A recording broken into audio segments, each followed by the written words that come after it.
Salut, bienvenue sur la chaîne de Blog Tesla, j'espère que vous allez bien. Aujourd'hui, je vous présente de nouveau un écran qui va venir s'installer sur le tableau de bord des modèles 3 ou des modèles Y, donc pour les modèles 3 de première génération, pas pour la modèle 3 Highland, il y en aura peut-être plus tard, mais pas celui-ci. Et ce qu'il a de particulier, cet écran, il y a trois choses. La première chose, c'est sa taille, parce qu'il fait 9, je sais plus que 9,5 ou 9,8 pouces, on est quasiment à 25 cm, 24,5 cm de diagonale, donc c'est assez énorme. Donc ça, c'est la première chose. La deuxième, c'est qu'il est divisé en trois parties, avec deux parties droite et gauche personnalisables, avec des compteurs par exemple, et au centre, voire plus large, Android Auto ou CarPlay. Donc ça, c'est vraiment top. Et surtout, par rapport à tous les écrans qu'on a pu installer précédemment, et que vous pourrez voir sur la chaîne, celui-là, il est hyper simple à installer. Il n'y a pas besoin de démonter le tableau de bord, il n'y a pas énormément de câbles à passer, juste un câble à passer vers l'arrière, et ce sera terminé et le tout vient se coller ici sur le tableau de bord. Donc on va commencer l'installation tout de suite. Je vais commencer par vous montrer ce qu'il y a dans la boîte. Déjà, la boîte elle est toute petite, hein. Vous voyez, par rapport à ce que je reçois d'habitude, on a des boîtes énormes pour les écrans. Là, c'est hyper propre. Donc on a évidemment l'écran en lui-même. C'est plutôt du beau matos avec du double face en dessous pour venir le coller sur l'écran. On a des petits haut-parleurs à l'arrière. Ici, un emplacement pour une carte micro SD.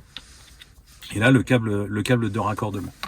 Donc, il y a l'écran, il y a les outils pour ouvrir la petite trappe à l'arrière pour brancher le câble, un chiffon de nettoyage, le câble d'installation. Donc, c'est lui qui va nous permettre de relier l'écran à la prise qui est à l'arrière au niveau de l'aération, là, au niveau des pieds du passager et des passagers arrière, ce petit câble, tout simplement, voilà.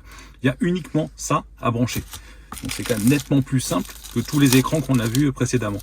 Cet écran, c'est Liard qui me l'a envoyé, hein, ils me l'ont offert pour que je puisse vous le présenter. Et surtout, il vous propose un beau code de réduction, Blog Tesla FR, avec une sacrée réduction. Donc je vous invite à aller essayer. C'est valable sur cet écran, mais aussi sur tout leur site. Donc voilà, ça c'est l'adaptateur classique qu'on va aller brancher. Donc le premier câble à brancher, comme je vous le disais, c'est celui-ci. C'est pas le premier d'ailleurs, c'est le seul câble à brancher qui vient se mettre à cet endroit. J'ai déjà défait ça pour vous montrer. Donc on vient intercaler cet adaptateur. On en met un sur la prise blanche qui est ici. Et l'autre de l'autre côté, clac, sur la prise bleue. Ensuite, on range tout et on remet le cache. Je le ferai après. On va passer le fil ici, tout simplement le long de la coudoir, et on va venir brancher l'écran au niveau du tableau de bord. Donc pour l'installation, j'enlève, là j'ai commencé ici, hein, j'enlève tout simplement la protection du double face, et après je vais l'installer sur le tableau de bord. Donc la seule difficulté, c'est de bien le centrer.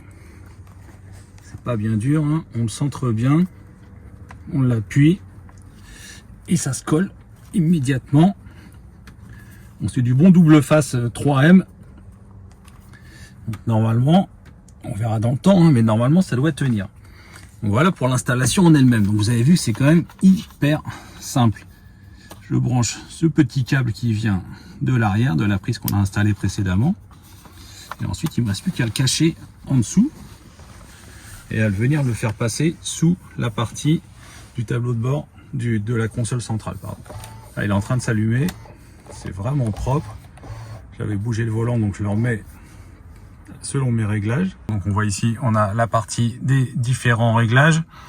On a au milieu les informations sur la conduite. Et puis à droite, on retrouve aussi, voilà, si je passe la marche avant, non, il y était déjà. Marche arrière, on voit les niveaux, les différentes vitesses engagées. Parking, la voiture vient se mettre comme ça. Je remets la marche avant. Comme je vous le montrais tout à l'heure, si on met les clignotants, ça s'affiche bien sûr immédiatement à l'écran, donc ça fonctionne. Et vous allez voir qu'avec les boutons du volant, si je bouge les boutons du volant, donc là je suis dans la partie réglage, et avec la molette de droite en faisant haut et bas, je peux avoir Android Auto, CarPlay, la pression des pneus qu'on a ici là, 2,8 bars sur les 4, et les réglages. Donc moi je vais retourner dans CarPlay. Donc CarPlay, je le lance, voilà, donc Waze qui était lancé, je vais donner un itinéraire.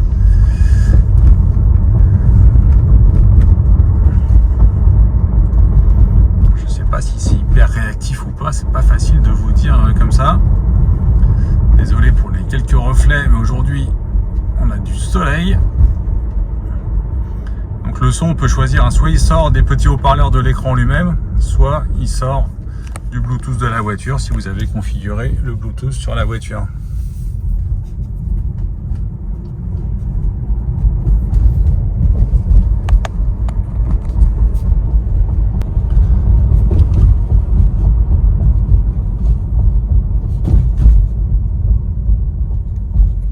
Au niveau du volant, là avec ces boutons là, en faisant un clic, pas vers la droite, non mais vers la gauche, je reviens sur le menu d'origine. Par contre, si je mets l'autopilote, voilà, j'ai mis l'autopilote, et ben il n'y a rien du tout qui s'affiche sur l'écran.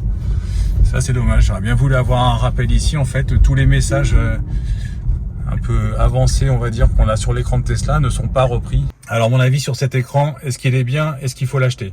Il y a du bien et il y a du moins bien. Ce qui est bien, alors déjà c'est le packaging était top, hein, quand vous l'avez vu au tout début.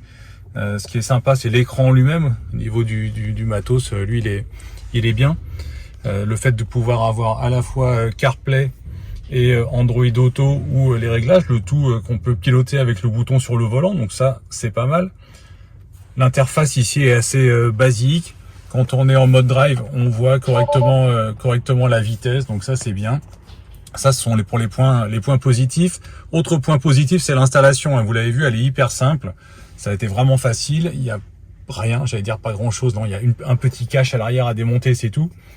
Donc pour l'install, c'est super facile, vraiment plus facile. C'est bien joué ça par rapport aux autres écrans.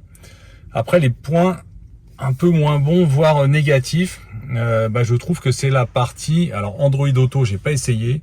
Par contre, CarPlay, il est pas super fluide le truc. Vous voyez un petit peu dans le menu là, ça lag un peu, ça c'est pas grave.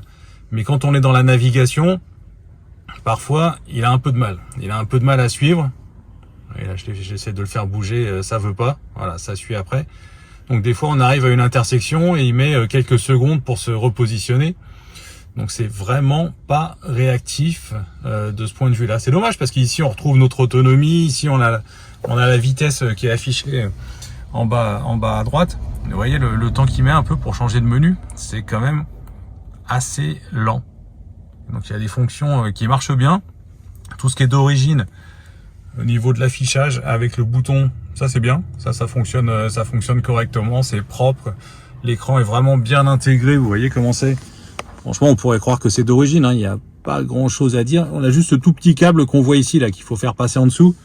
Mais une fois qu'on est en vue conducteur avec le volant, il faut vraiment s'avancer ou se lever pour le voir. Donc c'est pas gênant. Donc ça c'est bien. Mais quand même déception sur la partie Android Auto. C'est pas assez réactif pour moi, c'est pas utilisable. Donc c'est pas forcément un produit que je recommande. Alors il faudrait tester avec un autre téléphone, peut-être tester avec justement Android Auto à la place de CarPlay. Pardon, j'ai mélangé les deux, j'ai testé CarPlay uniquement, moi faudrait tester Android Auto, peut-être que c'est mieux. Mais j'ai l'impression que c'est pas un écran qui est hyper réactif. Bon bah écoutez, voilà pour mon avis. N'hésitez pas à me donner votre avis si vous avez testé cet écran-là. Si vous voulez l'acheter, vous avez un code de réduction sur le site de Cliyard, code blog Tesla FR. Et puis à bientôt pour d'autres vidéos. Salut!